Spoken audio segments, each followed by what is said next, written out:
প্ৰথম কথা বোকাখাতত চৰকাৰী ধনৰ অপচয় ভেকু ভাওনাৰ জৰিয়তে চৰকাৰী ধনৰ লুণ্ঠনৰ যি বেহা ইয়াত চলিছে এই বেহাৰ মই এটা দৃশ্য মই দেখুৱাব খুজিম এইটো হৈছে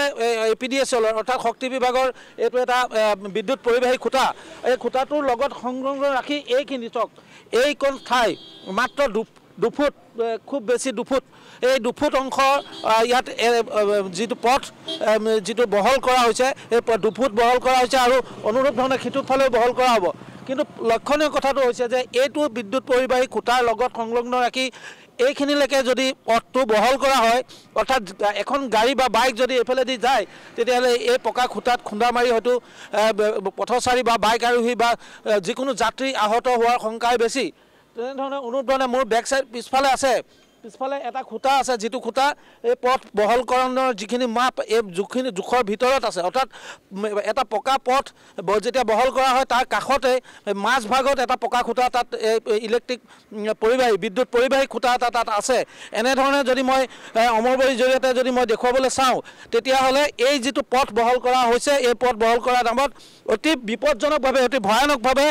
ইয়াত দেখিবলৈ পোৱা গৈছে যে বিদ্যুৎ পৰিবাহী খুঁটাৰ লগত সংলগ্ন কৰি এই পথ সম্প্ৰসাৰণ কৰা হৈছে পথ বহল কৰা হৈছে অৰ্থাৎ এই ধৰণৰ যি এক ভেকু ভাওনাৰ জৰিয়তে লুণ্ঠন চলোৱাৰ যি বেহা চলিছে এয়া আচলতে বোকাখাতবাসী সচেতন নাগৰিকৰ চকু কপালত তুলিছে কাৰণ এটা কথা চাওক যে এই যিটো অসম মালাৰ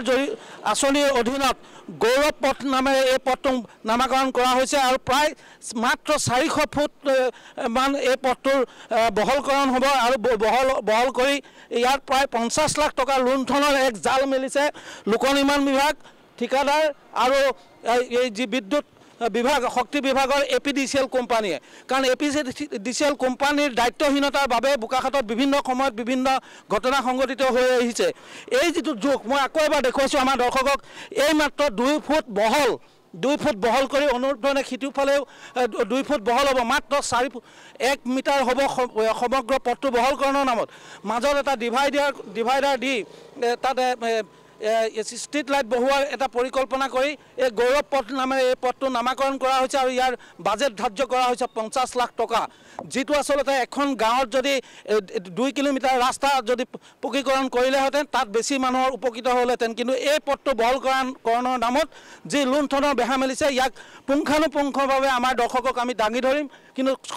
প্ৰথম কথাটোৱে আমি দেখুৱাইছোঁ যে পথচাৰী বা যিকোনো যাত্ৰীক বিপদৰ মাজলৈ ঠেলি লোক নিৰ্মাণ বিভাগ আৰু APDCL এই ধৰণৰ বিপদজনকভাৱে পথ বহলকৰণৰ যি নীতি লৈছে এই নীতিয়ে কিন্তু বোকাখাতবাসীৰ চকু কপালত তুলিছে সচেতন নাগৰিকে ইয়াৰ বিৰুদ্ধে মাত মাতিবলৈ সৰব হ'বলৈ ইতিমধ্যে তেওঁলোক আৰম্ভ কৰিছে গতিকে প্ৰথম দৃশ্যতে মই দেখুৱাব খুজিছোঁ এই ধৰণৰ যি লোক নিৰ্মাণ বিভাগৰ যি তুগলকি কাৰবাৰ এই তুগলকি কাৰবাৰে কিন্তু আচলতে যিকোনো ধৰণৰ যাত্ৰী বা পথচাৰীক ইয়াত বিপদত পেলোৱাটোৱে আচলতে অধিক আশংকা কৰা হৈছে মাত্ৰ এফুট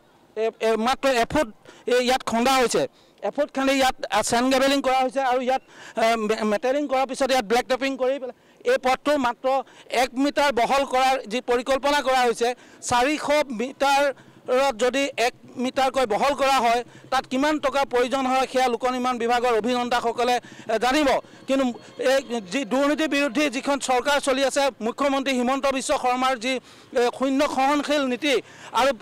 লোক নিৰ্মাণ বিভাগৰ যি বৰমূৰীয়া অভিযন্তা এই অভিযন্তাসকলে ইয়ালৈ আহি চাওক যে ইয়াত কেনেধৰণৰ এক লুণ্ঠনৰ ব্যৱস্থা চলিছে অমল হাজৰিকা নামৰ এগৰাকী ঠিকাদাৰে এই কামটো কৰিছে আৰু তেখেতৰ জৰিয়তে ইয়াত লুণ্ঠনৰ জাল মেলিছে কেইবাটাও বিভাগে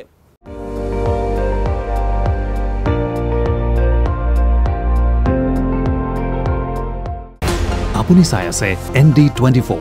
সৰ্বশ্ৰেষ্ঠ নহয় সৰ্বোত্তমৰ দৌৰ